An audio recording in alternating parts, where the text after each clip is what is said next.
Good morning, students. How are you? Today we will discuss next topic, that is controlling process. आज हम क्या topic start करने जा रहे हैं? Controlling process. पिछले लेक्चर में हमने कंट्रोलिंग प्रोसेस का फर्स्ट स्टेप किया था और वो आपको याद होगा, सेटिंग परफॉर्मेंस स्टैंडर्ड. आज के टॉपिक में हम क्या करेंगे, इसका सेकंड स्टेप स्टार्ट करने जा रहे हैं जिसका नाम है मेजरमेंट ऑफ एक्चुअल परफॉर्मेंस. आज हम कौन सा पॉइंट शुरू करने जा रहे हैं? सेकंड स्टेप का पॉइंट जिसका नाम है मेजरमेंट ऑफ एक्चुअल परफॉर्मेंस. अब बेटा मेजरमेंट ऑफ एक्चुअल परफॉर्मेंस है क्या, कि एक्चुअल परफॉर्मेंस को हमने कैसे मेजर करना है. Actual performance should be measured in an objective and reliable manner and in the same units in which standard are set. बेटा एक्चुअल परफॉर्मेंस को हमने ऑब्जेक्टिव के अकॉर्डिंग और बिल्कुल विश्वसनीय तरीके से मेजर करना है. किसके साथ? जो हमने स्टैंडर्ड क्या किया है, सेट किया है. इसका मतलब एक्चुअल लेवल की परफॉर्मेंस को स्टैंडर्ड के साथ मापना है. एक्चुअल लेवल की परफॉर्मेंस को स्टैंडर्ड के साथ क्या करना है, हमने मापना है. और ऑब्जेक्टिव को ध्यान में रखते हुए और बिल्कुल विश्वसनीय तरीके से इसे हमने मेजर करना है. Measurement is normally done after the task is completed, but whenever possible, it should be done during the performance. Normally बेटा, normally हम इसकी मेजरमेंट को, एक्चुअल लेवल की परफॉर्मेंस को तब हम मापते हैं जब हमारा टास्क क्या किया जाता है, कंप्लीट हो जाता है.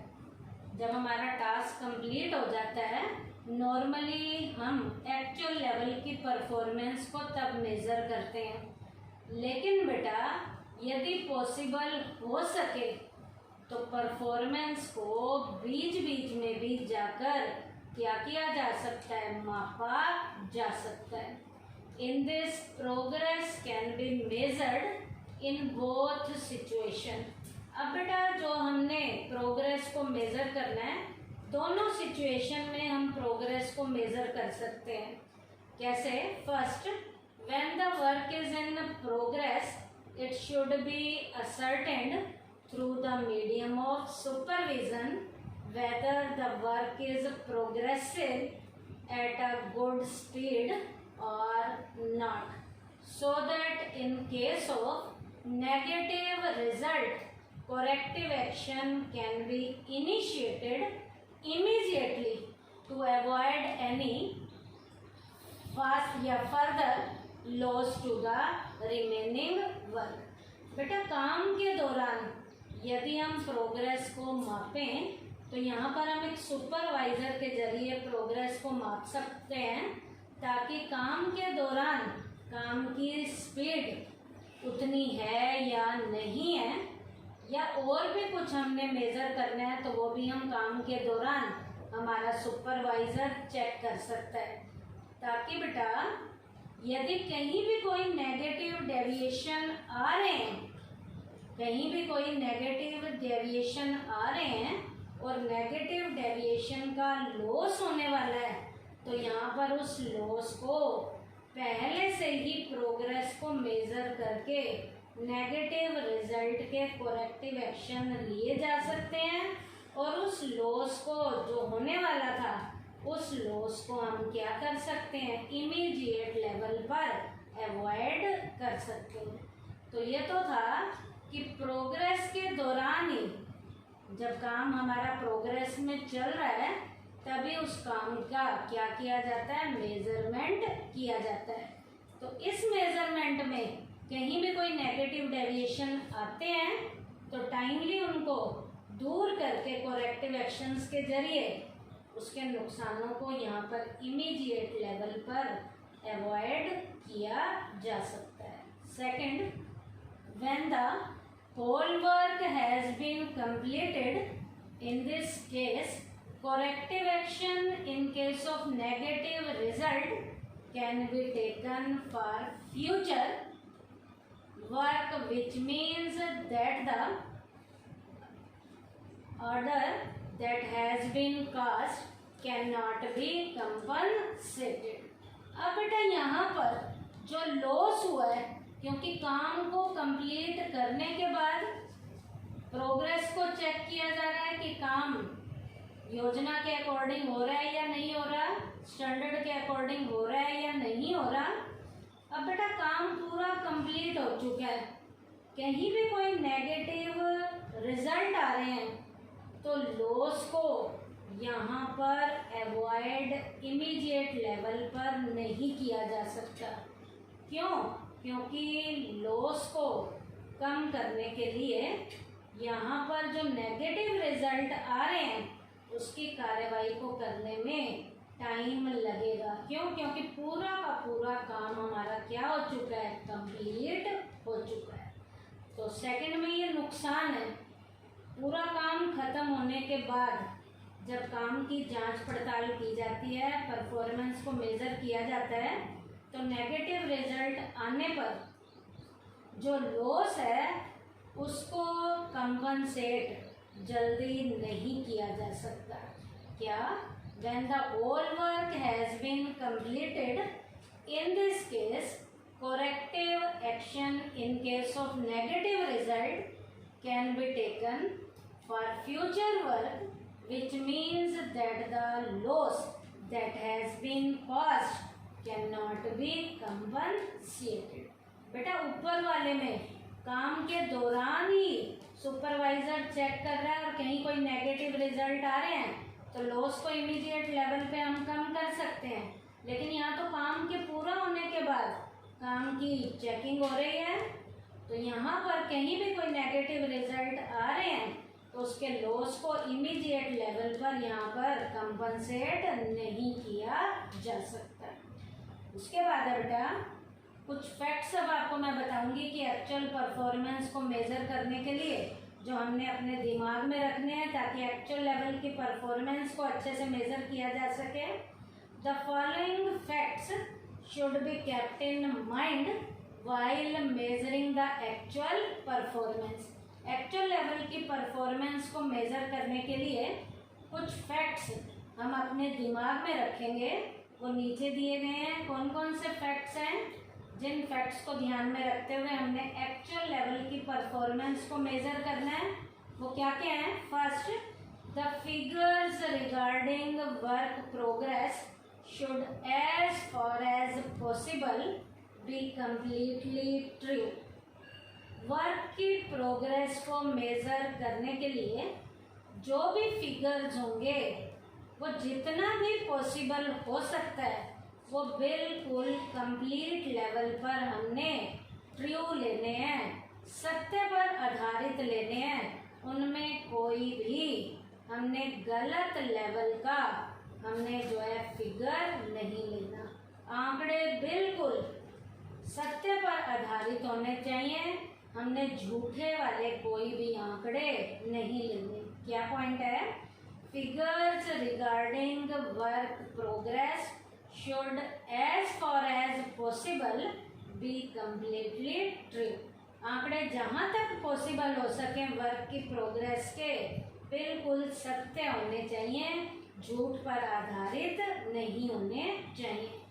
These figures should be continuously prepared। ये फिगर्स बेटा लगातार बनाते रहने हैं, लगातार लेवल की एक्चुअल वर्क की प्रोग्रेस को हमने क्या करना है? मेज़र करना है। क्या?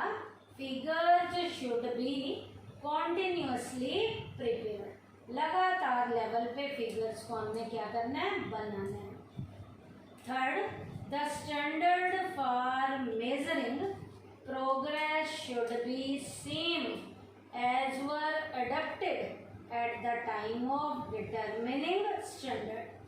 वर्क की प्रोग्रेस को मेज़र करने का स्टैंडर्ड बिल्कुल वैसा सेम होना चाहिए जैसा कि स्टैंडर्ड को निर्धारित करते हुए हमने लिया। तो स्टैंडर्ड बिल्कुल सेम होना चाहिए। स्टैंडर्ड को टाइम के अकॉर्डिंग, सिचुएशन के अकॉर्डिंग हमने बदलना नहीं है, बिल्कुल एज इट इज का एज इट इज होना चाहिए। क्या?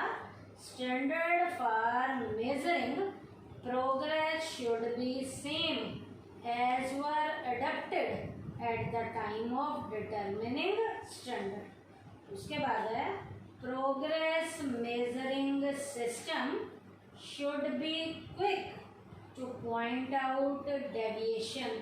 प्रोग्रेस के मेजर करने का सिस्टम हमने फटाफट का करना है, जल्दी जल्दी करना है, ताकि डेविएशंस को पॉइंट आउट किया जा सके, ताकि कमी पेशी निकाली जा सके। क्या? Progress measuring system should be quick to point out deviation. Progress को मेजर करने का सिस्टम फटाफट वाला अपनाया जाना चाहिए, ताकि डेविएशंस को जल्दी से पॉइंट आउट किया जा सके। तो ये हमारा कंट्रोलिंग के प्रोसेस का सेकंड स्टेप था, जिसका नाम क्या था?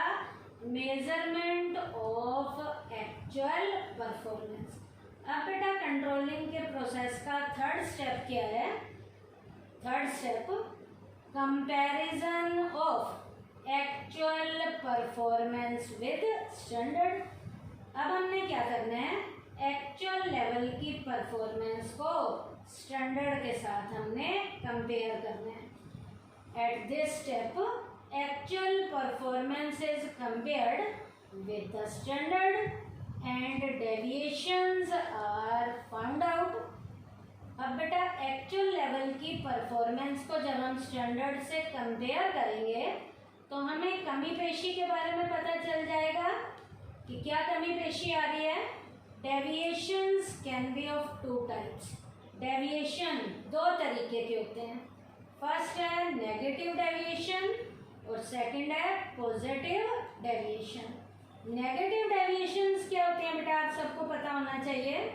मान लीजिए बेटा स्टैंडर्ड है हमारा किसी भी काम को करने का, 10 पीस बनाने का स्टैंडर्ड है, और हमारी एक्चुअल लेवल की परफॉर्मेंस हमने पीसेस बनाए हैं 8 पीसेस। तो जब हम कंपेयर करेंगे 8 माइनस 10 तो -2 आया, तो यहाँ पर हमारा डेविएशन कौन सा है? नेगेटिव डेविएशन है। इसका मतलब क्या है? स्टैंडर्ड से जब हमारी एक्चुअल परफॉर्मेंस कम की होती है तो कौन से डेविएशन आते हैं? नेगेटिव डेविएशन आते हैं। सेकंड डेविएशन है बेटा पॉजिटिव डेविएशन। मान लीजिए हमने पीसेस बनाने हैं, 10 पीसेस बनाने हैं, और हमने एक्चुअल में बनाए कितने हैं? 12 पीस बनाए हैं। तो 12 माइनस 10 इज इक्वल टू +2। इसका मतलब स्टैंडर्ड से जब हमारी एक्चुअल परफॉर्मेंस ज़्यादा की होती है तो कौन से डेविएशन आते हैं? Positive deviation. तो डेविएशंस की टाइप कितनी है? 2 टाइप्स के डेविएशन है। एक है नेगेटिव डेविएशन और एक कौन सा है? Positive deviation. Different deviations have been shown in the following diagram. अब बेटा इस डायग्राम में जो ये बना हुआ है अलग अलग डेविएशंस को शो किया हुआ है। कैसे? यहाँ पर सबसे पहले लिखा हुआ है 10 यूनिट्स। इसका मतलब ये एक स्टैंडर्ड प्रोडक्शन है। प्रोडक्शन का स्टैंडर्ड सेट किया है कि कितने यूनिट्स बनाने हैं? 10 यूनिट्स बनाने हैं। और यहाँ पर एक्चुअल में कितने कितने यूनिट्स बनाए जा रहे हैं? एक्चुअल प्रोडक्शन कितनी कितनी है? 10 यूनिट्स बनाने हैं। 8 यूनिट्स भी एक्चुअल हमारी प्रोडक्शन दिखाई हुई है। 10 यूनिट्स बनाने हैं तो एक्चुअल प्रोडक्शन 10 यूनिट्स भी है।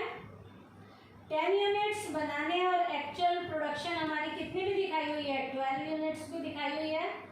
अब बेटा एक्चुअल लेवल की प्रोग्रेस का, परफॉर्मेंस का जब हम स्टैंडर्ड से कंपैरिजन करेंगे तो यहाँ हमें किसके बारे में पता चल जाएगा? डेविएशन के बारे में पता चलेगा। कैसे? 10 यूनिट्स बनाने थे, 8 यूनिट बनाए हैं, तो क्या लिखेंगे 8 माइनस 10 इज इक्वल टू -2। तो कौन सा डेविएशन है, नेगेटिव डेविएशन है। तो रिजल्ट क्या आया, यहाँ 8 यूनिट बनाए हैं, बनाने 10 यूनिट थे, नेगेटिव डेविएशन आया कितना -2 रिजल्ट है। अब सेकंड देखो क्या है, 10 यूनिट्स बनाने हैं, स्टैंडर्ड प्रोडक्शन 10 यूनिट्स की है और एक्चुअल प्रोडक्शन भी कितनी है 10 यूनिट्स। तो 10 माइनस 10 इज इक्वल टू 0। तो 0 डेविएशन है रिजल्ट। थर्ड में क्या दिखाया गया है, स्टैंडर्ड प्रोडक्शन है 10 यूनिट्स और एक्चुअल प्रोडक्शन कितनी है 12 यूनिट्स। तो कंपैरिजन क्या करेंगे, 12 माइनस 10 इज इक्वल टू +2। तो कौन सा है डेविएशन, पॉजिटिव डेविएशन है। तो ये हमने डेविएशंस की अलग अलग टाइप्स के बारे में बताया है कि डेविएशंस कितने दिखा रखे हैं यहाँ इस डायग्राम में। 3 तरीके के डेविएशन है, नेगेटिव डेविएशन, 0 डेविएशन और पॉजिटिव डेविएशन। अब बेटा जो करेक्टिव एक्शन लेने होते हैं आप सबको पता होना चाहिए, ना तो बेटा 0 डेविएशन के लिए जाते हैं ना पॉजिटिव डेविएशन के लिए जाते हैं। नेगेटिव डेविएशन जहाँ भी आते हैं वहाँ टाइमली हमें करेक्टिव एक्शन लेना है ताकि ये कमी पेशी next time in future repeat ना हो। तो यहाँ डेविएशन मैंने आपको डायग्राम के जरिए बताए हैं, 3 डेविएशन बताए हैं, नेगेटिव, 0 और पॉजिटिव। और नेगेटिव डेविएशन क्या होता है बेटा, आपको पता होना चाहिए इसका मीनिंग। जब बेटा स्टैंडर्ड यूनिट जब ज़्यादा हो और एक्चुअल प्रोग्रेस जब कम की हो, तो कैसे 10 पीस बनाने थे 8 बनाए हैं, तो डेविएशन कौन सा है, देखो नेगेटिव डेविएशन है। पॉजिटिव डेविएशन में मैंने क्या बताया था, स्टैंडर्ड जब कम होगा और एक्चुअल परफॉर्मेंस जब ज़्यादा होगी। कैसे, यहाँ देखो एक्चुअल परफॉर्मेंस हमारी एक्चुअल प्रोडक्शन कितनी है 12, स्टैंडर्ड कम है 10 का है, तो 12 माइनस 10 इज इक्वल टू +2। तो ये कौन सा डेविएशन है, पॉजिटिव डेविएशन है। तो ये हमने अब किया थर्ड स्टेप कंट्रोलिंग के प्रोसेस का, क्या, comparison of actual performance with standard. तो आज के टॉपिक में हमने क्या किया बेटा, कंट्रोलिंग के प्रोसेस में आज हमने क्या किया है, सेकंड और थर्ड स्टेप किया है। सेकंड स्टेप क्या था, मेजरमेंट ऑफ एक्चुअल परफॉर्मेंस, और एक्चुअल लेवल की परफॉर्मेंस को मेजर करने में भी 2 पॉइंट मैंने यहाँ पर आपको डिस्कस किए। एक तो जब पूरा का पूरा काम हमारा प्रोग्रेस में चल रहा होता है तब एक्चुअल प्रोग्रेस को हम माप रहे हैं, और एक पूरा काम कंप्लीट हो जाता है तब हम एक्चुअल प्रोग्रेस को मापते हैं। काम के दौरान एक्चुअल प्रोग्रेस को माप लिया जाए तो कमी पेशी को सुधारा जा सकता है, और पूरा काम खत्म होने के बाद जब हम एक्चुअल प्रोग्रेस को मापते हैं तो कंपनसेशन के लिए या जो हमारे नेगेटिव रिजल्ट आ रहे हैं उनको टाइमली कंपनसेट नहीं किया जा सकता। फिर मैंने आपको बताया एक्चुअल प्रोग्रेस को मेजर करते हुए कुछ पॉइंट हमने अपने दिमाग में रखने हैं, वो पॉइंट बताए। उसके बाद हमने थर्ड पॉइंट किया, क्या, कंट्रोलिंग प्रोसेस का comparison of actual performance with standard. यहाँ पर हमने कंपेयर करना है, और मैंने आपको 3 डेविएशन बताए हैं, नेगेटिव डेविएशन, पॉजिटिव डेविएशन, और मैंने आपको 0 डेविएशन बताया है। तो आज के टॉपिक में हमने क्या किया, कंट्रोलिंग के प्रोसेस का एक तो सेकंड स्टेप किया और एक हमने कौन सा किया, थर्ड स्टेप किया। थैंक यू बेटा।